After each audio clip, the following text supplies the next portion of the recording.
दोस्तों, कहानी की स्टार्टिंग में हमें एक 60 साल के डॉक्टर को दिखाया जाता है जो एक रेस्टोरेंट में बैठकर एक लड़की के आने का इंतजार कर रहा था। पर तभी उसके पास उसी लड़की की कॉल आती है जो यहाँ पर आने से मना कर देती है। अब यह सीन यहीं पर कट हो जाता है और उसके बाद हमें हाई स्कूल के 4 दोस्तों को दिखाया जाता है जिसमें सोफी, रिहान, मैडी और कैटलीन होते हैं। यहाँ पर सोफी और कैटलीन को पता चलता है कि उनका सिलेक्शन एक ही कॉलेज में हो चुका है, जिससे वह दोनों बहुत खुश होती हैं और इसके बाद यह चारों दोस्त सेलिब्रेट करने के लिए चले जाते हैं। अब रात को रियान जब सोफी के साथ कार ड्राइव करके घर आ रहा होता है तभी उसके पास एक मैसेज आता है, इसलिए वो कार ड्राइव करते समय ही उसका रिप्लाई करने लगता है। हालांकि सोफी उसे ऐसा करने से मना करती है पर वो उसकी बात नहीं सुनता है और तभी उसकी गाड़ी के सामने एक दूसरी गाड़ी आ जाती है जिससे इन दोनों का एक्सीडेंट हो जाता है। अब एक्सीडेंट होने से इन दोनों की हालत काफी सीरियस हो चुकी थी, इसलिए इन दोनों को ही हॉस्पिटल में लाया जाता है जहां पर सोफी का चार्ज उसी 60 साल के डॉक्टर बेक को दिया जाता है। सोफी के पेरेंट को भी इन्फॉर्म कर दिया जाता है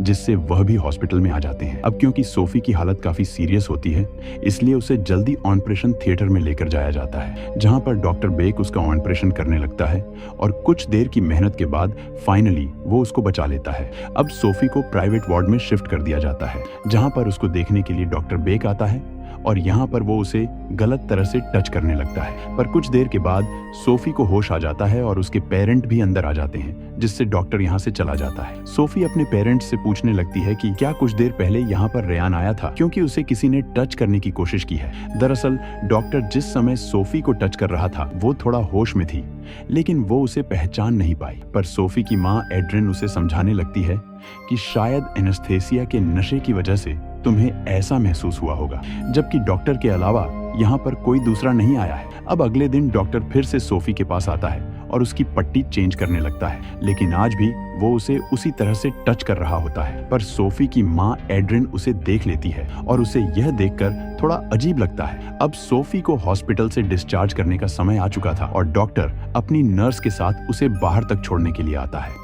जाने से पहले सोफी डॉक्टर को गले लगाते हुए थैंक यू बोलने लगती है, लेकिन डॉक्टर उसे फिर से उसी तरह से टच करने लगता है। पर यह सब एड्रिन भी देख रही थी और उसे यह देखकर बिल्कुल भी अच्छा नहीं लगता है। अब इसके बाद सोफी रियान से मिलने के लिए उसके घर जाती है क्योंकि जब से इन दोनों का एक्सीडेंट हुआ है तभी से इन दोनों का ब्रेकअप हो चुका है। लेकिन रियान अब उससे कोई भी बात करना नहीं चाहता था, इसलिए वो उसे यहाँ से जाने के लिए बोलता है। अब वो उदास होकर घर आ जाती है और यह बात वो अपनी माँ से शेयर करने लगती है। दूसरी ओर हमें एक डॉक्टर को दिखाया जाता है जिसे यह ख्याल आता है कि सोफी उससे मिलने के लिए उसके घर आई है। दरअसल डॉक्टर ने जब से सोफी को देखा है तभी से वो उसे पसंद करने लगा है, इसलिए वो हर समय उसी के ख्यालों में डूबा रहता है। अब सोफी अगले दिन फिर से अपना ट्रीटमेंट कराने के लिए हॉस्पिटल में जाती है और आज वो डॉक्टर को एक टेडी बियर और एक लेटर देती है। घर आते समय सोफी की माँ उससे कहती है कि तुम्हें डॉक्टर से थोड़ा दूर रहना चाहिए क्योंकि डॉक्टर तुमसे कुछ ज्यादा ही फ्लर्ट कर रहा है। पर सोफी अपनी माँ से कहती है कि आखिर वो 60 साल का बूढ़ा आदमी मुझसे फ्लर्ट क्यों करेगा। सोफी को अपनी माँ की इस बात पर गुस्सा आ जाता है, इसलिए वो यहाँ से चली जाती है। दूसरी ओर डॉक्टर अपने ऑफिस में जाकर उस लेटर को खोलकर देखने लगता है जिसमें सोफी ने उसे थैंक यू बोला होता है। दरअसल ट्रीटमेंट के दौरान डॉक्टर ने सोफी की जो भी केयर की थी उसी के लिए सोफी उसे थैंक यू बोल रही थी, पर डॉक्टर उसके लेटर का गलत मतलब ले जाता है। उसे लगता है कि सोफी उसे पसंद करने लगी है और इसलिए वह बहुत खुश होता है और इसके बाद वह उसका पीछा करने लग जाता है। सोफी जब अपनी फ्रेंड कैटलिन के साथ एक रेस्टोरेंट में जाती है तब डॉक्टर भी उसका पीछा करते हुए वहां पर पहुंच जाता है, पर सोफी उसको देख लेती है और वो उसे अपने पास बुला लेती है। अब डॉक्टर किसी बहाने से कैटलिन को यहाँ से भेज देता है और सोफी को अकेला पाकर वो उसके साथ फ्लर्ट करने लगता है। डॉक्टर उसके हाथ को टच करने की कोशिश करता है पर सोफी अपना हाथ पीछे खींच लेती है। वह सोफी को अपने साथ मूवी देखने के लिए इनवाइट करता है पर सोफी उसे मना कर देती है। अब कुछ देर के बाद यहाँ पर कैटलिन भी आ जाती है जिसे देखकर डॉक्टर यहाँ से चला जाता है। यहाँ पर सोफी समझ चुकी थी कि डॉक्टर उसके ऊपर गलत नजर रखे हुए हैं, इसलिए वो यह बात अपने फादर को जाकर बताने लगती है। लेकिन सोफी का पिता उसकी इस बात पर यकीन नहीं करता है। वो उसे समझाने लगता है कि डॉक्टर बेक एक बहुत ही काबिल इंसान है और वो तुम्हारे साथ ऐसा क्यों करेगा? जरूर तुम्हें इस बारे में कुछ गलतफहमी हुई है। तभी एड्रिन अपने हस्बैंड से कहती है कि मैंने अपनी आंखों से डॉक्टर को सोफी को गलत तरह से टच करते हुए देखा है, इसलिए इस बारे में तुम्हें जाकर डॉक्टर से बात करनी चाहिए। अब अपनी वाइफ के कहने पर सोफी का पिता डॉक्टर से जाकर इस बारे में बात करने लगता है, लेकिन यहाँ पर डॉक्टर उल्टा इल्जाम सोफी के ऊपर ही लगा देता है। वो सोफी के पिता को वो टेडी बियर और वो लेटर दिखा देता है जो सोफी ने डॉक्टर को दिया था, और वो उसके पिता को बताता है कि सोफी ही उसके पीछे पड़ी है। अब यह सब देखकर सोफी के पिता को भी उसकी बातों पर यकीन आ जाता है। दूसरी ओर हम देखते हैं कि सोफी अपनी माँ के साथ रात में कहीं जा रही होती है, लेकिन उनके घर के बाहर डॉक्टर भी खड़ा होता है और उनके घर से बाहर जाते ही वो उनके घर के अंदर चला जाता है और अंदर जाकर वो सोफी के कपड़ों को सूंघने लगता है, और इसके बाद वो उसके बिस्तर पर लेटकर यह महसूस करने लगता है जैसे सोफी उसके साथ बिस्तर पर है। अब कुछ देर के बाद वो दोनों घर आ जाती हैं, पर डॉक्टर अभी भी रूम के अंदर ही होता है और वो उनको देखकर अलमारी में छुप जाता है। आगे सीन में हम देखते हैं कि रियान सोफी से माफी मांगने के लिए उसके घर आता है, इसलिए सोफी उसे लेकर अपने रूम में आ जाती है। ये दोनों जब रूम में बैठकर बात कर रहे होते हैं, तब अलमारी के अंदर से डॉक्टर भी इन्हें देख रहा होता है। यहाँ पर रियान सोफी को अपनी दादी की रिंग पहनाते हुए उसे शादी के लिए प्रपोज कर देता है, और इसके बाद यह दोनों एक दूसरे के करीब आ जाते हैं। पर डॉक्टर को यह देखकर बिल्कुल भी अच्छा नहीं लगता है। अगली सुबह डॉक्टर रियान के अपॉइंटमेंट का इंतजार करने लगता है। अब वो जैसे ही ट्रीटमेंट लेने के लिए उसके पास जाता है, डॉक्टर उसका फोन चुराकर सोफी को मैसेज कर देता है, जिसमें वो उसको काफी बुरा भला कहता है, और यह मैसेज वो उसके दोनों फ्रेंड को भी फॉरवर्ड कर देता है। सोफी को रियान का मैसेज पढ़कर बहुत बुरा लगता है, इसलिए वह उसके पास जाकर उससे इस बारे में पूछने लगती है, लेकिन रियान उसे समझाने लगता है कि उसने यह मैसेज नहीं किया है। पर सोफी अब उसकी बात नहीं सुनती और वो उसे ब्रेकअप करके यहाँ से चली जाती है। अब रियान अपने फ्रेंड एडी को कॉल करता है और उससे उस मैसेज की टाइमिंग पूछने लगता है, क्योंकि डॉक्टर ने रियान के फोन से वो मैसेज डिलीट कर दिया था। एडी जब उसको मैसेज की टाइमिंग बताता है, तब वह समझ जाता है कि यह मैसेज सोफी को तब किया गया है जब वो ट्रीटमेंट देने के लिए डॉक्टर के पास गया था, यानी कि यह मैसेज सोफी डॉक्टर ने किया है। अब वो डोंट से इस बारे में पूछने के लिए उसके घर चला जाता है और वो उससे पूछता है कि आखिर उसने ऐसा क्यों किया। तब डॉक्टर उसको सारी सच्चाई बता देता है कि मैं सोफी को पसंद करता हूँ और तुम्हारी वजह से ही सोफी का एक्सीडेंट हुआ है, इसलिए तुम्हें उसकी लाइफ से दूर चले जाना चाहिए। यह सुनकर रियान को डॉक्टर पर गुस्सा आ जाता है, इसलिए वो अपनी छड़ी से उसके ऊपर हमला कर देता है, लेकिन रियान की टांग में चोट लगी थी, जिससे डॉक्टर बच जाता है। अब रियान सोफी को कॉल करके बताने लगता है कि उसे वो मैसेज डॉक्टर ने किया था, क्योंकि वो उसे पसंद करता है। अब सोफी को भी इस बात पर यकीन आ जाता है, क्योंकि वो भी डॉक्टर की एक्टिविटी को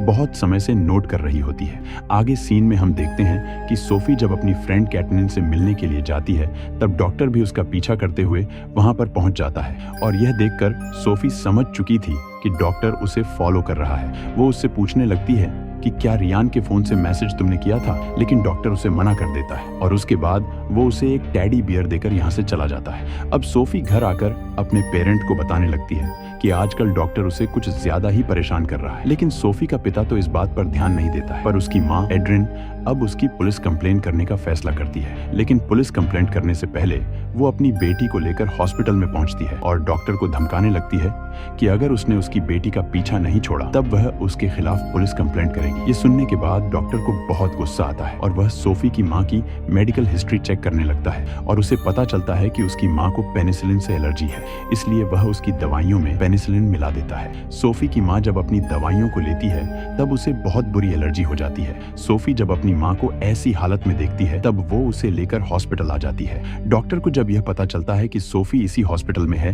तब वो उससे बात करने के लिए उसके पास आता है, लेकिन वो उससे कोई बात नहीं करती और यहाँ से चली जाती है। आगे सीन में हम देखते हैं कि सोफी कहीं जा रही होती है, पर तभी डॉक्टर उसे किडनैप करने की कोशिश करता है, पर वह किसी तरह से बचकर अपनी कार में जाकर बैठ जाती है और यहाँ से भागने की कोशिश करती है, लेकिन डॉक्टर लोहे की रोड से उसके ग्लास को तोड़ देता है और सोफी को पकड़ लेता है, और इसके बाद वो उसकी कार में आग लगा देता है, जिससे सभी को ऐसा लगे कि सोफी जलकर मर चुकी है। अब पुलिस वाले उसके पेरेंट के पास आते हैं और उन्हें बताते हैं कि उनकी बेटी की कार का एक्सीडेंट हो चुका है, जिससे वह जलकर मर चुकी है। दूसरी ओर हमें डॉक्टर को दिखाया जाता है जिसने सोफी को अपने घर के अंदर बेड से बांध रखा होता है। डॉक्टर उसे कहता है कि हम दोनों बहुत जल्द ये देश छोड़कर मेक्सिको जाने वाले हैं, जहां पर हम दोनों अपने जीवन की नई शुरुआत करेंगे। दूसरी ओर हमें सोफी की मां को दिखाया जाता है जो कि उसके सामान को चेक कर रही होती है और उसे सोफी के सामान में वही रिंग मिलती है जो रेहान ने उसे पहनाई थी। इसलिए सोफी की मां उस रिंग को लेकर रेहान के पास आती है और उसे वापस कर देती है। रिंग को देखकर रेहान समझ जाता है कि यह रिंग वो नहीं है जो उसने सोफी को पहनाई थी। इसका मतलब यह था कि कार के अंदर जो लड़की जली है वह सोफी नहीं है बल्कि कोई और है, और अब उन्हें डॉक्टर के ऊपर शक हो जाता है। एड्रिन अपने हस्बैंड को यह बात बताते हुए अपनी बेटी को ढूंढने के लिए कहती है, लेकिन उसके हस्बैंड को इस बात पर यकीन नहीं होता है और इसलिए अब वो रियान के साथ ही डॉक्टर के घर पहुंचती है ताकि वह उसके घर की तलाशी ले सके। पर डॉक्टर उनको घर आता हुआ देख लेता है, इसलिए वह सोफी को बेहोश करके घर में ही छुपा देता है और इसके बाद वह दरवाजा खोलता है। एडिन कहती है कि मुझे तुम्हारे ऊपर शक है कि तुमने ही मेरी बेटी को अपने घर में छुपा रखा है, इसलिए हम तुम्हारे घर की तलाशी लेना चाहते हैं। वो उन दोनों को अपने घर की तलाशी लेने की परमिशन दे देता है जिससे वह उसके घर की तलाशी लेने लगते हैं। पर काफी तलाशी लेने के बाद भी उन्हें कहीं भी सोफी नहीं मिलती है। अगली सुबह डॉक्टर मैक्सिको जाने की तैयारी करने लगता है, पर जाने से पहले वह सोफी के लिए खाना लेकर जाता है। लेकिन आज सोफी डॉक्टर से बहुत ही प्यार से बात करती है। वो उससे अपना एक हाथ खोलने के लिए कहती है ताकि वो खाना खा सके। अब डॉक्टर भी उसका एक हाथ खोल देता है, पर तभी वह चाकू लेकर उसके ऊपर हमला कर देती है। लेकिन डॉक्टर उसका हाथ पकड़ लेता है और उसे सोफी के इस बिहेवियर पर बहुत गुस्सा आता है, इसलिए वो अपने सारे औजार निकालकर अब सोफी के हाथ पैर काटने का फैसला करता है, क्योंकि उसे यकीन हो चुका है सोफी उसे कभी नहीं अपनाएगी। पर सोफी अपने आप को किसी तरह से खोलने में कामयाब हो जाती है और यहाँ से भागने लगती है। पर डॉक्टर उसका पीछा करता है और वो उसको पकड़ लेता है, लेकिन तभी सोफी के हाथ में गोल्फ स्टिक आ जाती है और वो उससे डॉक्टर के ऊपर हमला कर देती है, जिससे डॉक्टर बेहोश हो जाता है और इसी का फायदा उठाकर सोफी यहाँ से भाग जाती है। लेकिन जब वह अपने घर पहुंचती है तब यहाँ पर उसका फ्यूनरल चल रहा होता है, क्योंकि सभी को यही लगता है कि सोफी मर चुकी है। अब सोफी के पेरेंट जब अपनी बेटी को जिंदा देखते हैं तब उन्हें बहुत हैरानी होती है, लेकिन सोफी की मां को इस बात पर यकीन था कि उसकी बेटी जिंदा है, इसीलिए वह दौड़कर अपनी बेटी के पास आती है और उसे एक गले लगा लेती है। अब इससे पहले सोफी के पिता उस डॉक्टर पर कोई एक्शन ले पाते हैं, वह मेक्सिको पहुंच जाता है और यहाँ पर वो एक रेस्टोरेंट में बैठकर फिर से किसी लड़की के आने का इंतजार कर रहा था, यानी कि सोफी की तरह कोई दूसरी लड़की उसके टारगेट पर है। और इसी सीन को दिखाते हुए मूवी का एंड हो जाता है। दोस्तों, उम्मीद करता हूं कि वीडियो पसंद आया होगा, इसलिए वीडियो को लाइक और चैनल को सब्सक्राइब जरूर करें। तो मैं आपसे मिलता हूं इसी तरह की किसी अगली वीडियो में।